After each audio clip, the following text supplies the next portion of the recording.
ഇമാതിരി തെമ്മാടികളെ കൊണ്ടുവന്ന് ഇന്ത്യയുടെ പ്രധാനമന്ത്രി ഇത്തരത്തിലുള്ള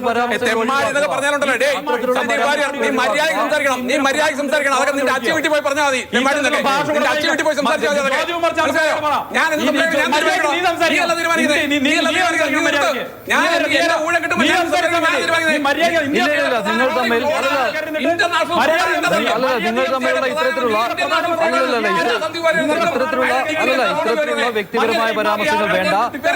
സന്ദീപ് ജ്യോതികുമാർ ചാമക്കാല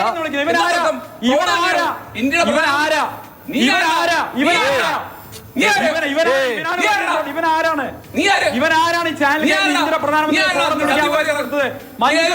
നിയന്ത്രിക്കുന്നത്? നിങ്ങളാ നിയന്ത്രിക്കുന്നത് മഞ്ജുഷേ. മനുഷ്യന്റെ ഒരു അവസ്ഥയെന്നേ ഇതിനെ പറയാൻ പറ്റുള്ളൂ. 2019 ഈ വമ്പൻ പോരാട്ടം നടന്നത്, വാക്ക് യുദ്ധം നടന്നത്. ഇപ്പോൾ അതിനെക്കുറിച്ച് തന്നെയാണ് വളരെ തമാശ രൂപേണ ജ്യോതികുമാർ ചാമക്കാലയും ഒക്കെ പ്രതികരണം അറിയിച്ചത്.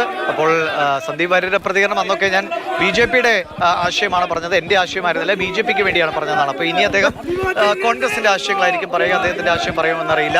അത് അദ്ദേഹത്തിന്റെ ആശയം കോൺഗ്രസ് ആശയമായി മാറിയിരിക്കുന്നു എന്നാണ് അദ്ദേഹം നേരത്തെ പ്രതികരിക്കുകയും ചെയ്തത്. അപ്പോൾ ഇനി ഇത്തരം യുദ്ധങ്ങൾ കാണാൻ കഴിയില്ല. കോൺഗ്രസിന്റെ ഭാഗത്തുനിന്ന് വളരെ ശക്തനായ ചാനൽ ചർച്ചകളിൽ വളരെ ശക്തിയുക്തം വാദിക്കുന്ന ഒരാളായി സന്ദീപ് വാര്യരെ ഉടൻ തന്നെ നമുക്ക് ടെലിവിഷൻ സ്ക്രീനുകളിൽ പ്രതീക്ഷിക്കാമെന്ന് കരുതുന്നു. ഇനി